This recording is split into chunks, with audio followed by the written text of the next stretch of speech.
So there should be a distinction between a fish market and a DNA class, right? So people cannot come and go as they please. So I have changed the link. Okay, now coming to today's discussion.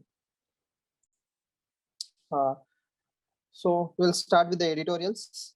If you remember clearly, if you have followed the last few classes, actually we have discussed most of the points that are there in today's editorials. Now, this is a wonderful article written by Gautam Bhatia, and so it has a very good value addition points. And I also have shared a ORF link, Observer Research Foundation link, in the PDF that I have shared on Parivartan.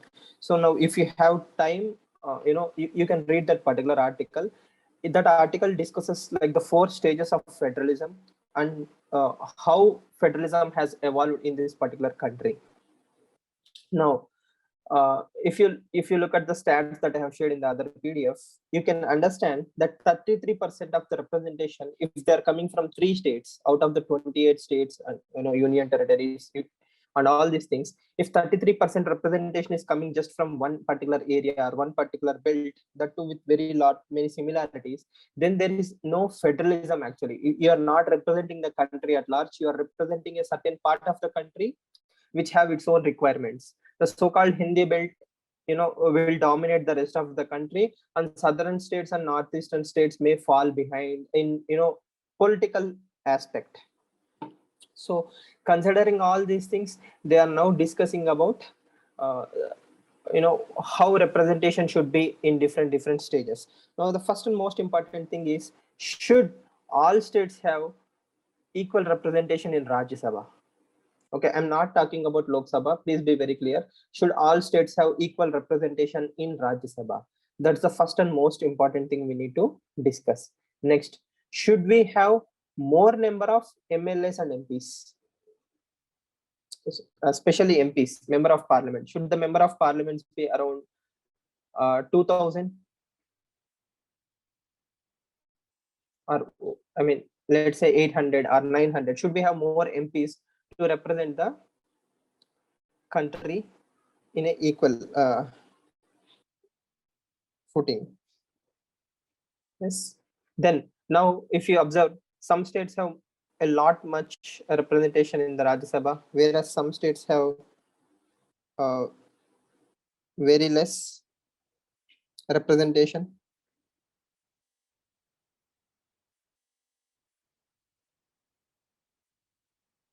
Next.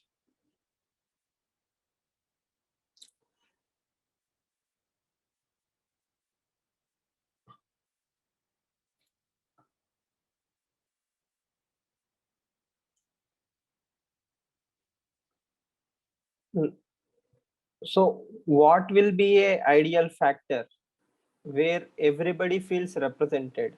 And it's very easy to get persuaded by this particular article to fool ourselves or to kid ourselves, assuming it is actually a representative democracy.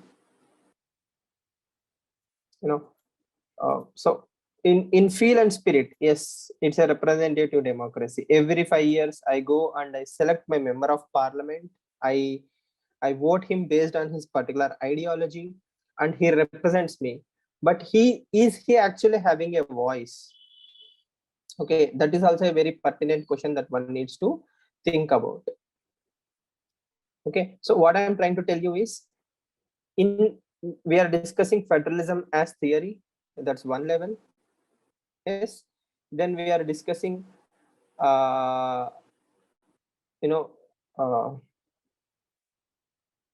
the application part of the federalism. Then we are talking about the pure numbers, like the representation of federalism, in the sense, should South states have more voice? Should Rajya Sabha have equal members? Because you can use this particular article in comparison of constitutions as well. America has equal representation. All states have 2 members representation. So we can also have something similar, because Northeast states have hardly 1 or 2 representations, whereas Uttar Pradesh has a very high representation.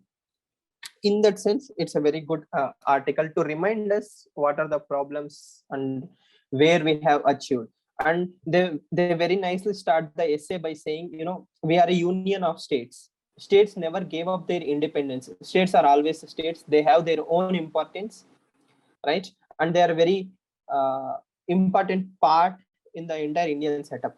It's not like subordinate to union or something like that. States are on their own footing, and union is on its own footing. When the need be, union will be given more importance. The rest of the time, states will be given more importance. And then one of they suggest some points like we should be focusing in these areas. One such important mains question is breaking down of smaller states, though it's my personal pet project, as all of you know. But the thing is it actually going to work? Okay, you break up a geographical boundary, but you cannot break up the ideological boundaries. So is it going to make any difference in representation sphere? Administrative sphere, yes, probably we can argue in administrative sphere. Definitely small states will have more focus, because we have seen Jharkhand, Chhattisgarh, so all of them are growing nicely, pretty decently actually. Yes.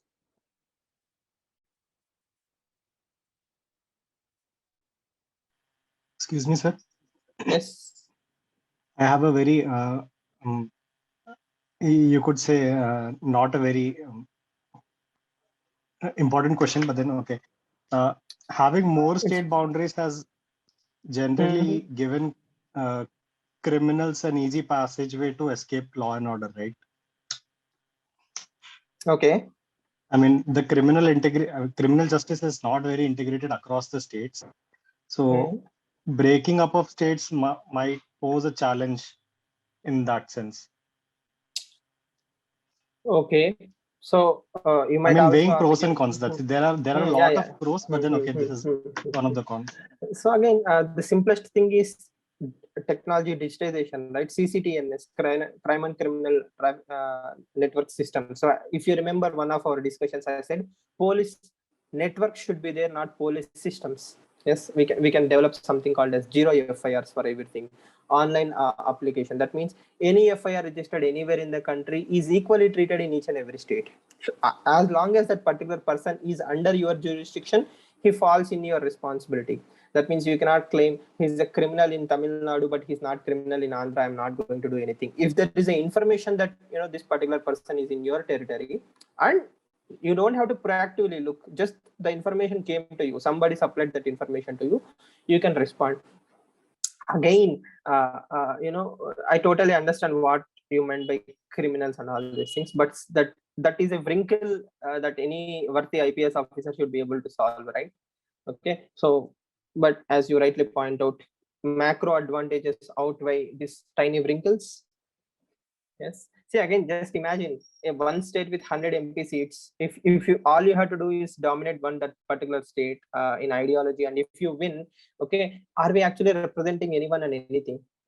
The entire democracy will be under a lot of biasness. So we don't want that scenario, right?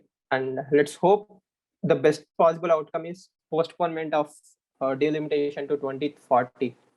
Okay, so now so that will be one thing. Political appeasement will definitely not reduce, as I have mentioned. You can break geographical boundaries, but you cannot break ideological boundaries.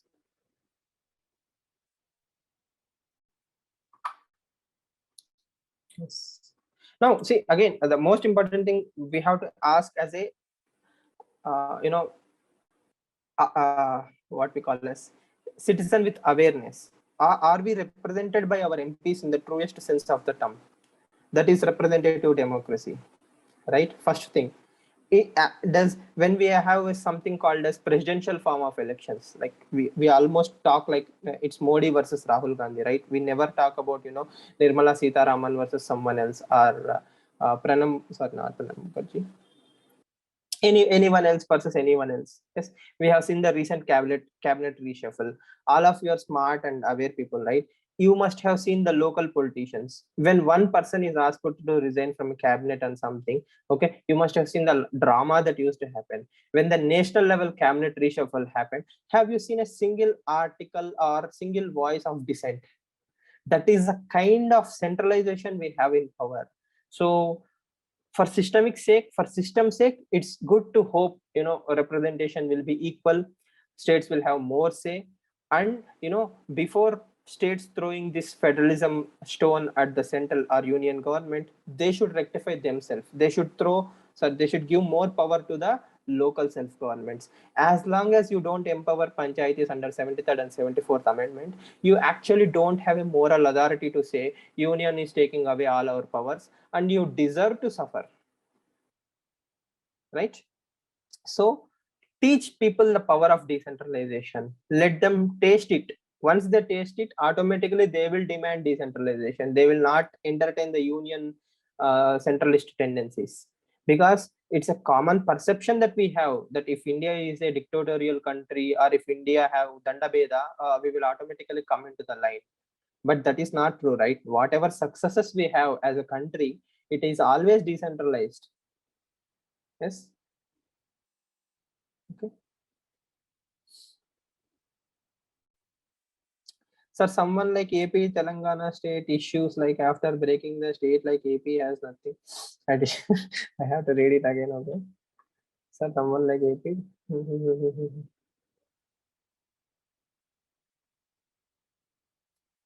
Oh, so again,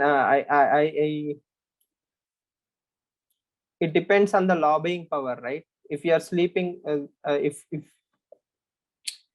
again it's purely political, yes, definitely it can happen to other areas, Rishi. But the most important thing is if you are bifurcating, you should bifurcate on the basis of backwardness in actuality, not in perception.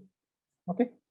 So Telangana is as backward as Rayalaseema. Both of them are equally backward. So the inter-regional development or intra-state gaps have to be identified, and we should focus on the administrative capacities. Okay. Any other questions from this particular article? I hope all of you understood the importance.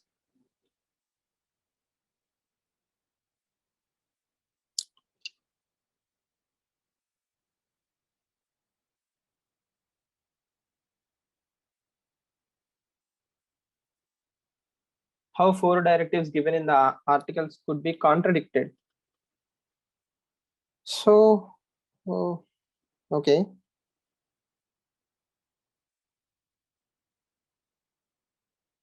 Again, you can talk about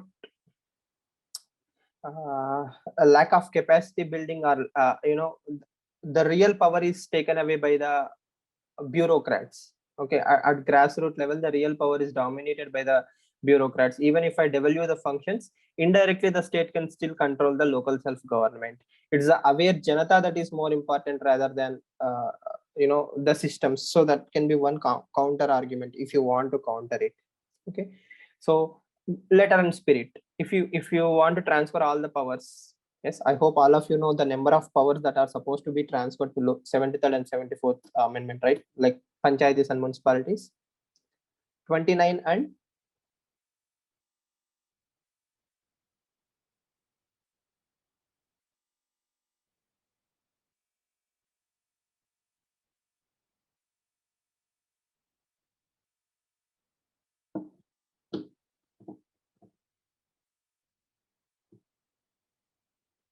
14, 15, 16, 17. A, B, C, D. None of the above. Okay.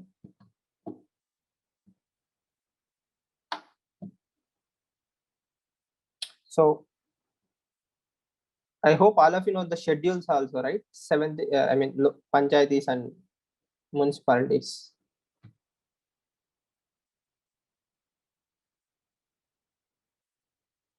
So in 11th schedule, it is mentioned the 29 list, and in the 12th schedule, all the 18 items have been clearly mentioned. So I have to transfer those power. I have to empower them financially and bureaucratically also. It's not like in theory I'm transferring power. It has to be in letter and spirit.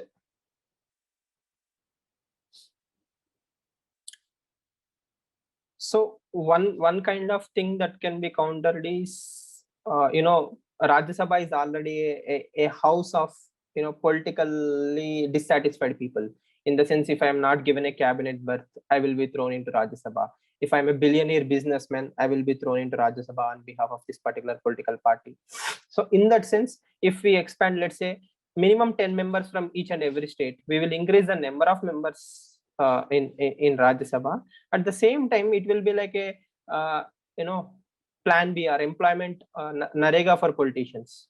Okay, if you are disaffected, if you are not happy with the political party, you say something, they will satisfy you by giving a Rajya Sabha seat. So Rajya Sabha will have more members, but who will be more biased? So that will be one bigger problem. Yes. So muscle power, money power, criminalization of politics will increase in Rajya Sabha. Even right now, if you see, almost all the Rajya Sabha members are crorepati's. Yes.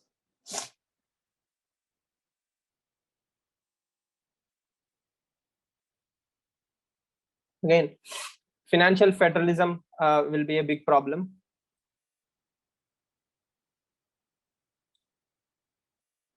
If you focus on the state less with less number of people and still to come over with again majority interest. Elections, minority vote shareholder may come into power. If you, I can't, for the life of me, I cannot see that logic working. Excuse me, sir. Yes. Sir, in USA, I just compared between USA and India. Sir, like in USA, if you win like the number of seats, number of states, and then you are then like if you focus on the small states and if you still can come into power, like when you focus on Texas and all, large number of votes may go against a party, but still you can come into power. So a majority. That is exactly why I said for the life of me, I cannot understand that working in India. When I said that's what that is what I felt contradiction. Like that cannot apply in India. Which is exactly. Yeah. Because we are not saying equal votes. We are saying bifurcate on the standard proportion. For that, break the bigger states. Then everybody will be decently represented, right? Okay. Now you have to satisfy one Uttar Pradesh, then you have to satisfy 4 Uttar Pradeshes or 3 Uttar Pradeshes. Again, it depends on your. So actually, what will happen is, let's say in the north only, right? The north part of Uttar Pradesh is mostly dominated by, let's say, the minority communities. Okay, they might come into power there, right? So if they are backward even after that, if they are in the last line after the Niti Aayog index, okay, they will have nobody to blame but themselves, because you have voted your own members, you have got a good amount of representation.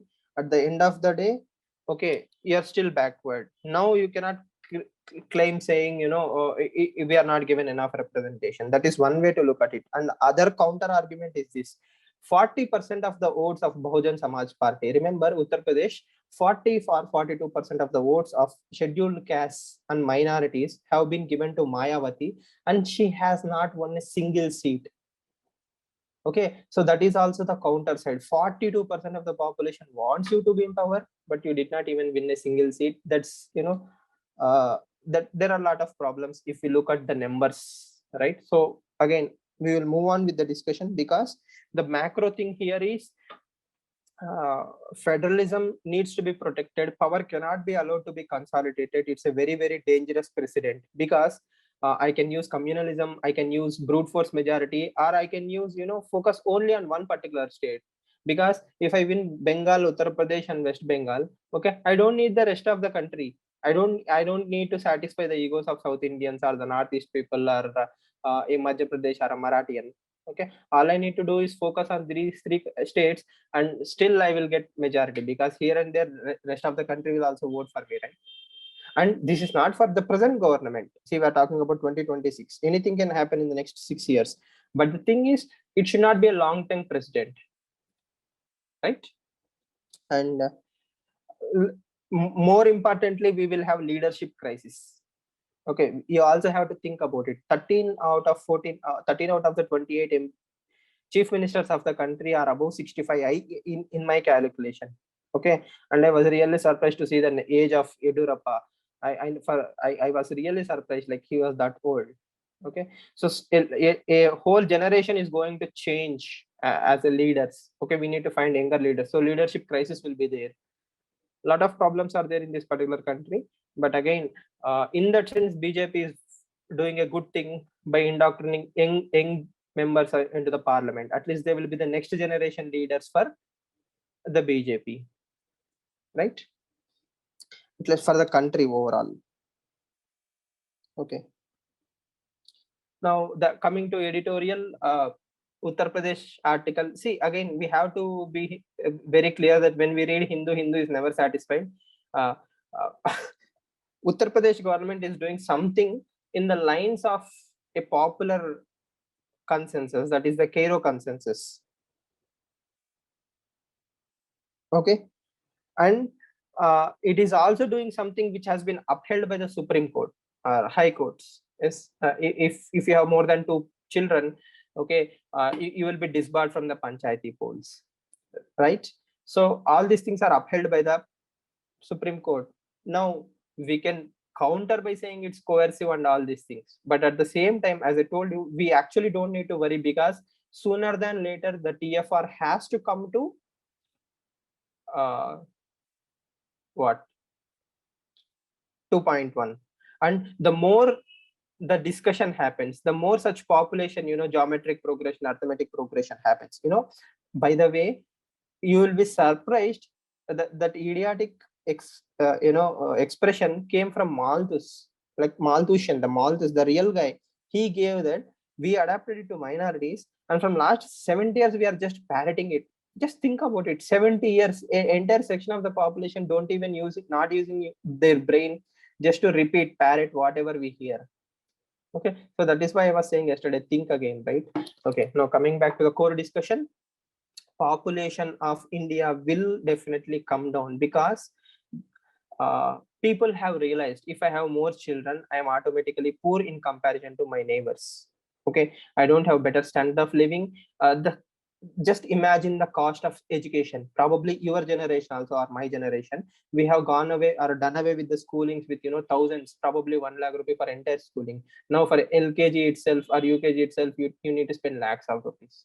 So people are not planning dozens and dozens of kids. Everybody know lifestyles have changed. The in-laws pressure has gone away. Empowered men are not there are multiple things. So the long-term solution is automatically empowerment, especially if you want to focus on Uttar Pradesh and Bihar, where TFR is still above 3. Okay, the best way is to empower the Asha worker. She is the hero in the entire story, because nobody is discussing about her, but she is the unsung hero in the entire scenario. Tell me one person who is more impactful in the country than Asha worker, right? If TFR is coming from 3-4 in Uttar Pradesh to 2.7, 2.6, I think I know that it's the Asha worker who goes there, talks to the people, educate them about contraceptives, educate them about vaccines. All these things are being done by her. Empower her, improve her salaries, improve amenities for her, and send her on a mission mode, like please do this. Okay, and she will get it done. That's the best way forward I can think of for this particular topic. If anybody asks you, it's not about the contraceptive missions that are available in the rural area and all these things. It's the person who is changing the mind. Yes, and there is a YouTube channel called as Gavi, GAVI, all of right? Global anti-vaccine, not anti-vaccine. Yeah, sorry. Gavi. So they also upload videos about how these Asha workers are working in different rural areas. Okay, so that's the one thing I can tell you about this particular thing. For prelims, probably remember Cairo consensus, worst case scenario, and answer writing also. Whenever you hear about answer writing, throw in Cairo consensus. India is following Cairo consensus. We have brought down the population to a respected level. Okay. Even Hindu editorial somehow missed this particular thing. Improved availability and reduced cost of family. See, I think personally, as far as the government schemes run, the entire family planning program is free. Okay, they will give you contraceptives for free. There is availability of government hospitals for free. Deliveries are, all the medical facilities are free, right? Even if you have one child, okay, they will tell you to have spacing between the 2 kids. Okay, what needs to be diluted here is the religious dogma.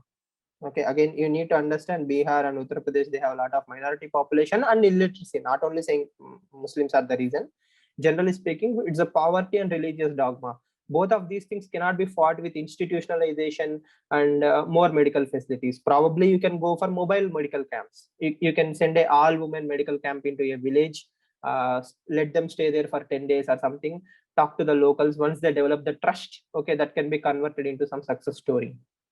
Okay, so that kind of attitude will be more helpful.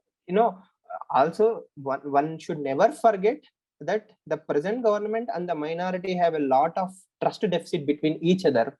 I'm not blaming the government, I'm not blaming the minority communities, but they have a trust deficit among themselves. The moment somebody say, okay, please don't do this, okay, you will see some bigoted fellow from either of the communities will come and say, this is the reason we should not do that, we should have 10 more children. All these things will only appear coercive. Adityanath may be having the best of the intentions in his mind, okay, but when there is a trust deficit, always better to use the local resources to empower the populace, right? I hope that makes it very clear. Of course, we have to work on the institutional capacities. That is always the agenda, right? Especially after COVID, we should double our medical expenditure. Okay.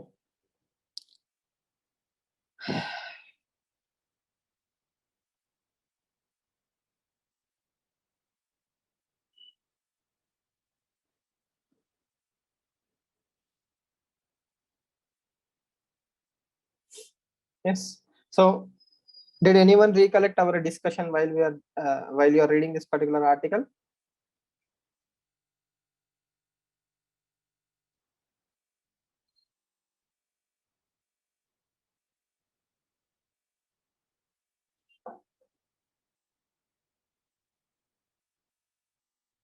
See, actually, even I should accept my ignorance. I was not available in how many police stations actually FIRs are registering under CCTNS. So today I came to know about it, and I was really surprised. Okay, that if you remember my discussion, I said one thing: you should have technology to block that particular act. So that is exactly what Mr. Vij also says, right? The police stations are the not police sensitization. What he talks about is the CCTNS should not be registered. First of all, you block it in the software itself. If you block 66A in the Dropbox, okay, you cannot register an FIR under that particular act. That will solve 99% of the problems. Okay, so that is what we were discussing the other day, if you remember the discussion. Now, around 14,600 police stations in India are doing 100% of their FIR in online format. Okay, so there is a Supreme Court ruling, right? So based on that, around 14,600 something police stations are actually recording all their FIRs in digital formats. They might be taking in the manual fashion, but within 72 hours, they have to upload it in the digital format. And that is linked to Justice Department. Okay, online Justice Department. That means the courts will have access to number of cases registered under CCTNS. Vice versa is true. The CCTNS or police stations will also have access to the judicial database. Now, the simplest, most efficient way to block unnecessary cases is block section 66A, 303, and all these things in the app itself, in the software. When you do that, you are blocking it for all the 14,600 police stations in one go. That is sensitization. And whenever a law is repealed, it will come in the red. The police will get aware. Why is it not blocking? Okay, 66A has been blocked. So they can have updates on that particular database. And one more suggestion he gives is to make the superintendent of police responsible. I think it's a bit tricky.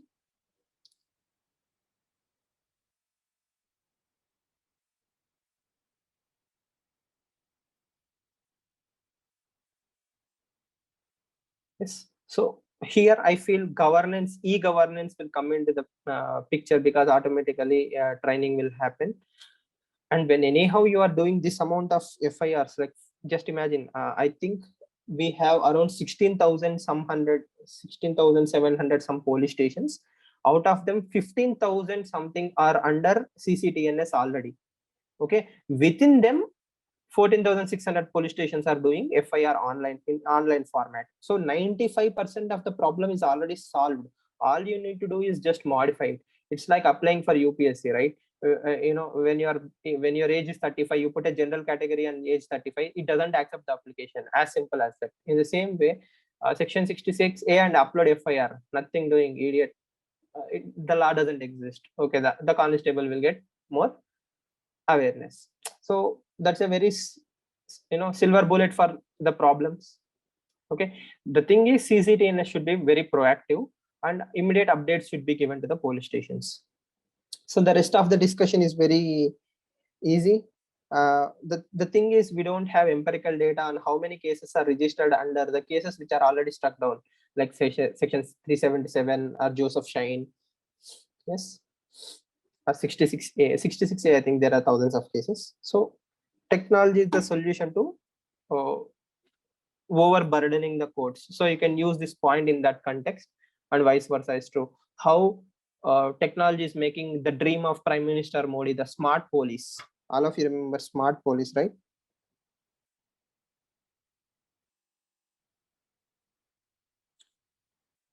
No? That is also happening.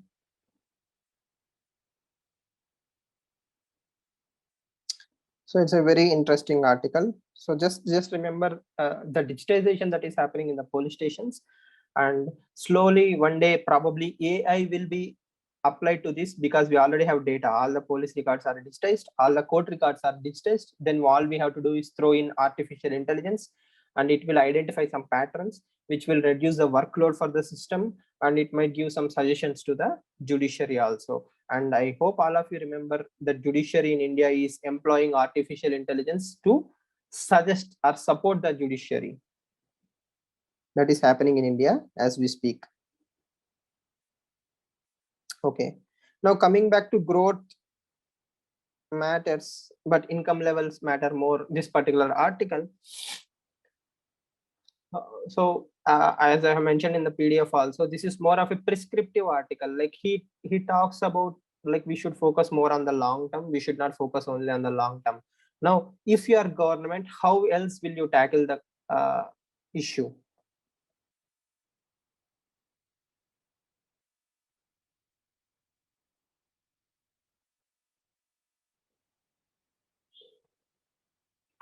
As all of you know, overall demand cannot be revived without 100% vaccination or without majority of the population getting vaccinated. Yes. Do anybody want to add something to this particular article?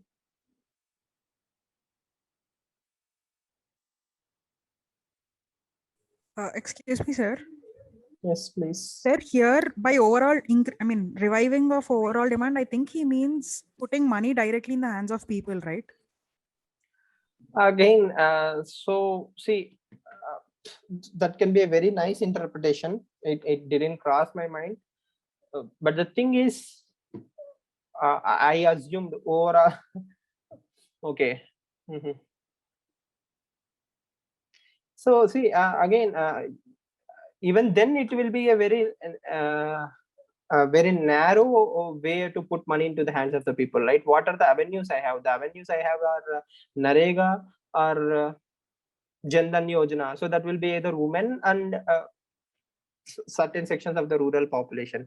It is not going to create overall demand. No, what I understood from this particular, in my mind, it was like this. He is saying you are focusing on MSMEs, you are focusing on certain industries, you are making the liquidity available to them. Okay, you should pump money into every section of the society, from Kira, like everyone.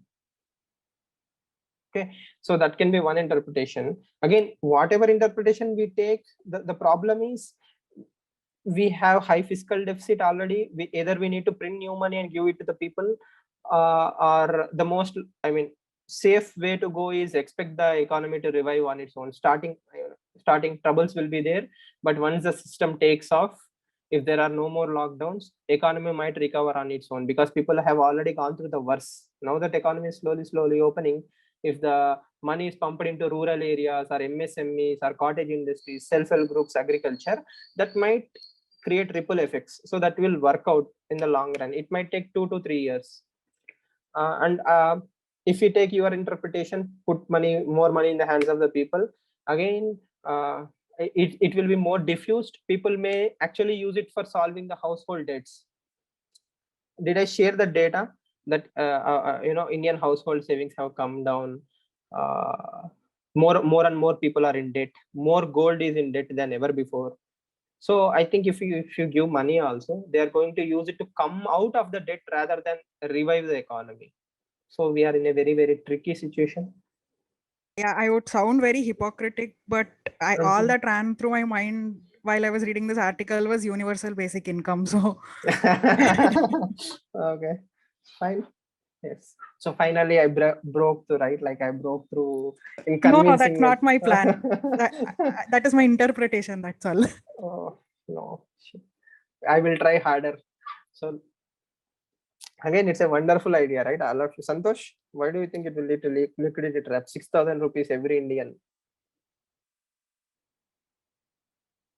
Upskilling and reskilling workers on the productive and contactless employment. Again, it's service oriented. I think it won't be a long-term thing. So what India can do right now is take away this artificial distinction of private vaccine, public vaccine, find everybody and give them as vaccine as soon as possible. Or you can be very smart about it. You can focus on the urban settings first, because around 60% of the GDP is created through urban settings, right? So pump more vaccines into the urban areas. I know it's unethical, but the thing is, it might slowly revive the normalcy, at least in the urban settings, and then the trickle down theory might work. Again, we are all in hypothetical scenarios. So Mr. Soham has written an article about upholding trust in the vaccination. The one paragraph where he actually makes logic is the starting and the conclusion, right? When no, that can be one way. So what he's saying is, if you are pushing the health workers to achieve targets, okay, they don't have the incentive. I mean, incentive in the sense they don't have the motivation to bring more people under vaccination. But instead of targeting, like you need to do 100 vaccinations a day and all these things, if you try to send a behavioral change, reorientation message. If you remember that Jammu and Kashmir village, there was a lengthy article in Hindu. Even Prime Minister Modi has mentioned that village name in Man Ki Baat. So in that village, what worked is not the targets, what worked is the community involvement. So that kind of community involvement, traditional folk songs, sarpanches and all these things, people, when they come into the picture, the ASHA workers, vaccinations will automatically increase and vaccine hesitancy will come down. So that's the only takeaway. 6 months down the line, even he won't remember that he wrote that particular article. So don't worry about it. So by any chance, are you people reading Indian Express?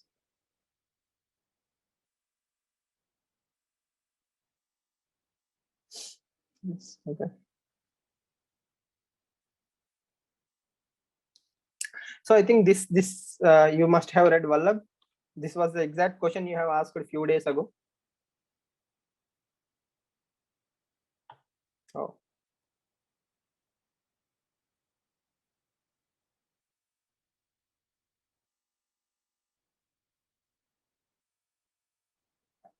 How many of you have read this article? It's a wonderful article. If you haven't read, please read it.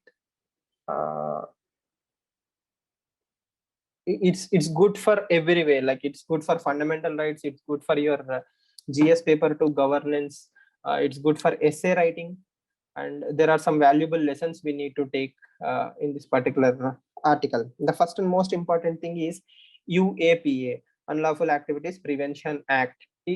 All these are called as National Security Act, MCOCA or UAPA. So whenever there is a terrorist attack or suspicion, people from minority communities empirically have been proved are first ones to be blamed. They are arrested, they are thrown into the jail. Now, and after a decade or so, or after certain years have passed or months have passed, okay, the youth of that particular community are released saying there is lack of proof.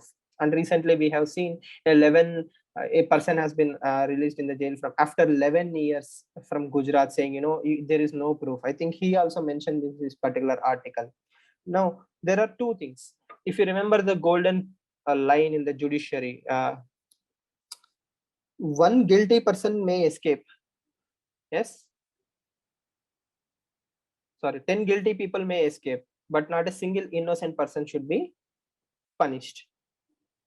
Right? So spending time in jail itself is a punishment. When you come out a decade later, your entire life has gone topsy-turvy, right? You lost your network, you lost your youth.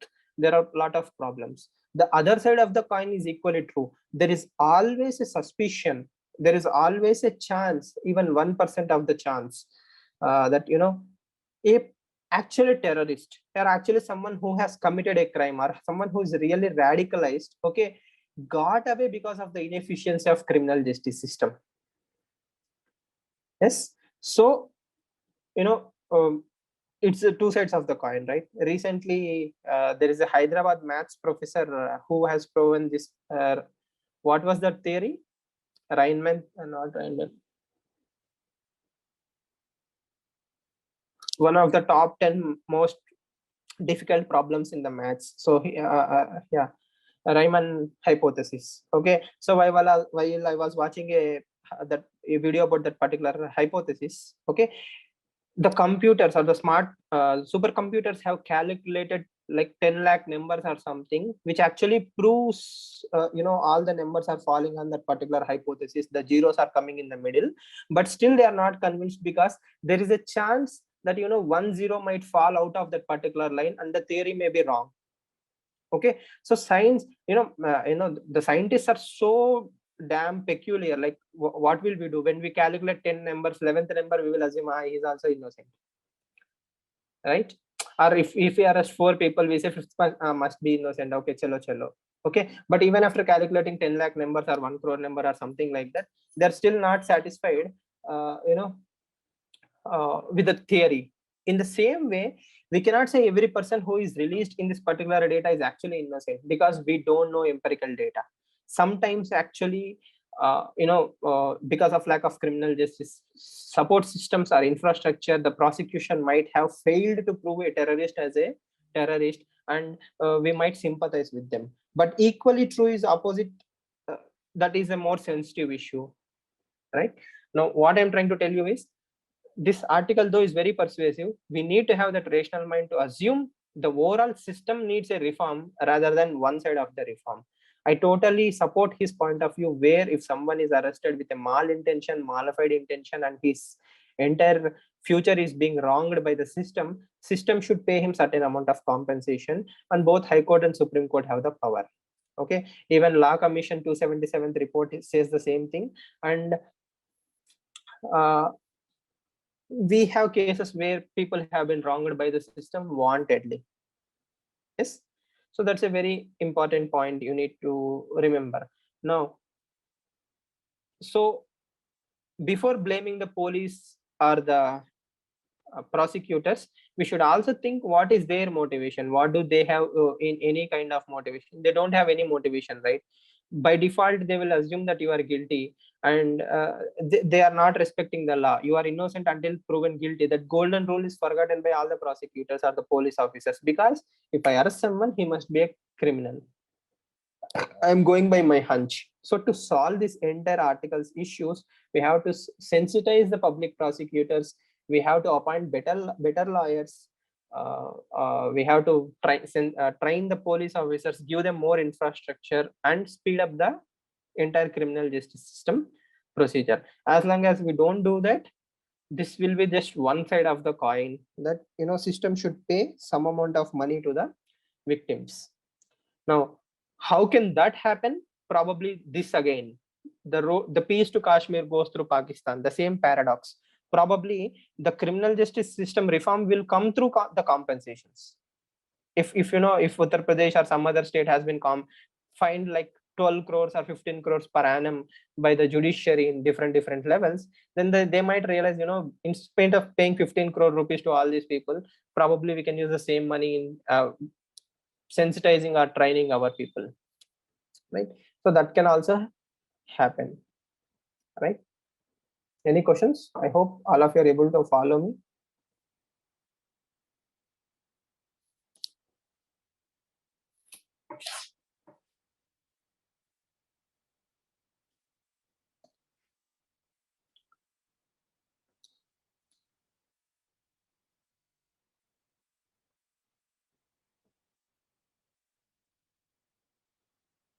And 50,000 rupees, 50 lakh rupees are not going to cut. I think there should be a class action suit, something like 3,000 crores, 2,000 crores fine.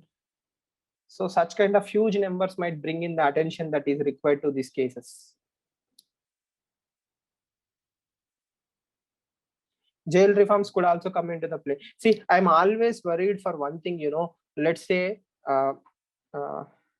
because one of my friend actually told me this story. I don't want to reveal any names. X is a person from my minority community.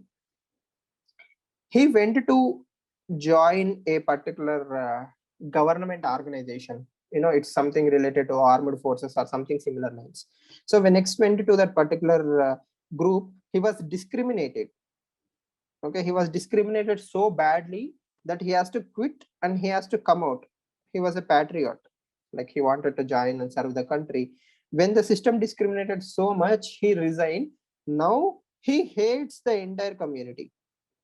Actually, the system has created a radicalized person. I'm not saying radicalized, it will be wrong word. Someone who hates the country because the country did not do anything for him. But you can always cite John F. Kennedy's quote saying, ask not what your country, and so on and so forth.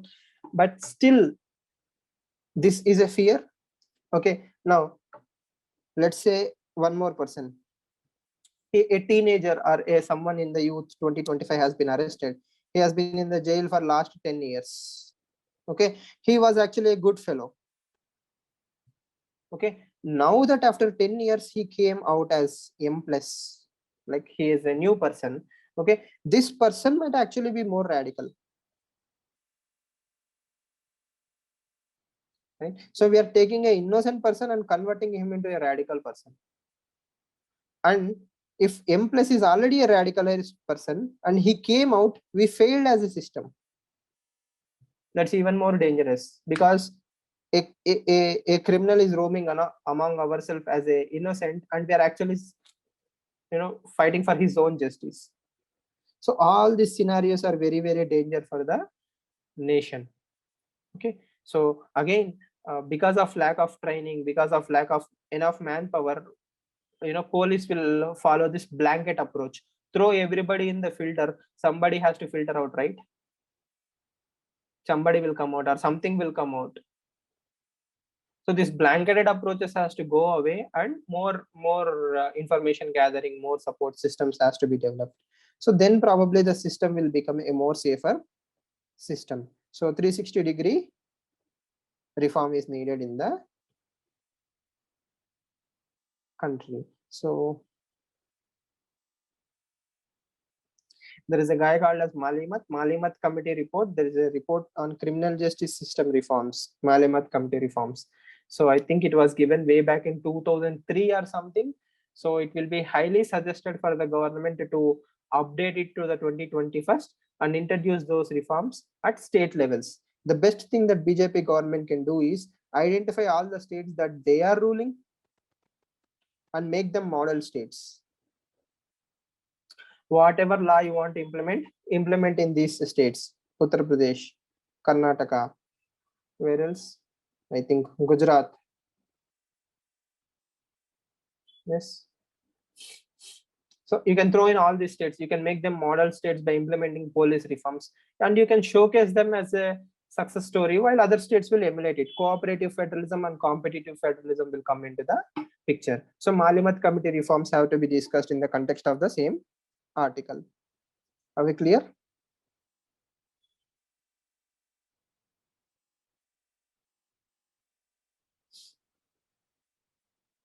Sir, we have unemployment at the same time lacking of human resources. Why don't we fill vacancies? Are they are not skilled, especially in government sector? So in government sector, in which sense? In which area? Why don't we fill them? Okay. It's a tricky question in the sense I there are some.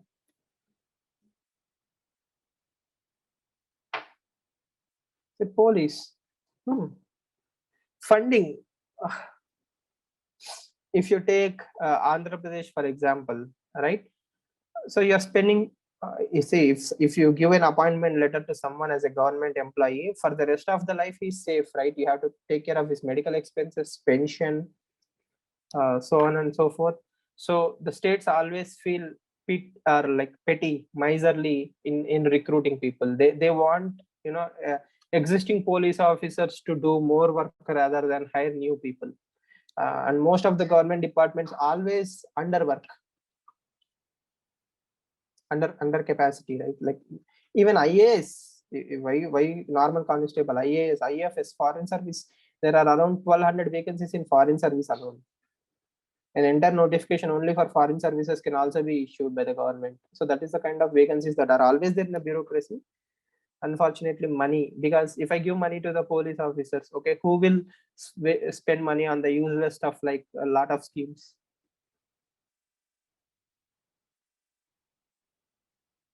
Right. So that is the important articles. I think I have covered all the important points that are supposed to be covered. If I miss it in the classes, even if we divide the states, the same problem haunts us. Now, two things automatically you need to fill certain quota, or you have to bifurcate.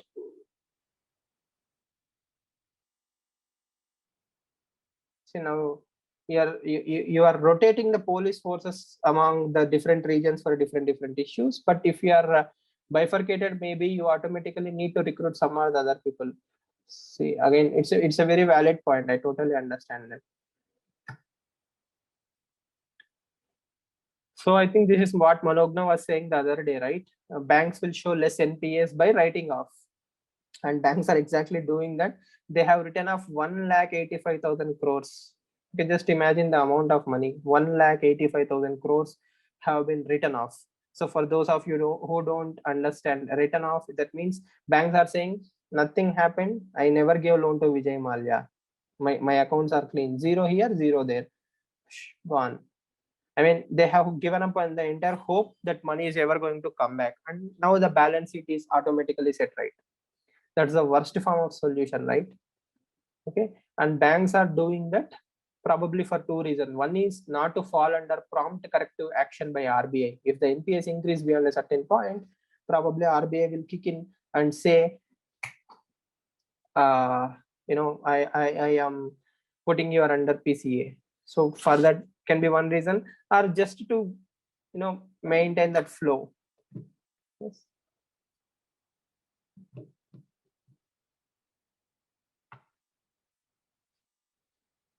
Yes. So it's a good value addition. Just remember, NPA problem is not solved, it is written off. And all that money is, by the way, a very important source for the economy to grow. Are the same arguments valid for teachers too? I think almost all the government posts, the same argument is valid. Once I hire you, you are hired for permanently, and that will increase my fixed cost. Like it's like revenue expenditure is increasing every year. So I don't want that to happen. All the populist schemes are going to come back and bite these states. So in case if you feel any article has been missed, it must be covered in the PDF that I am sharing.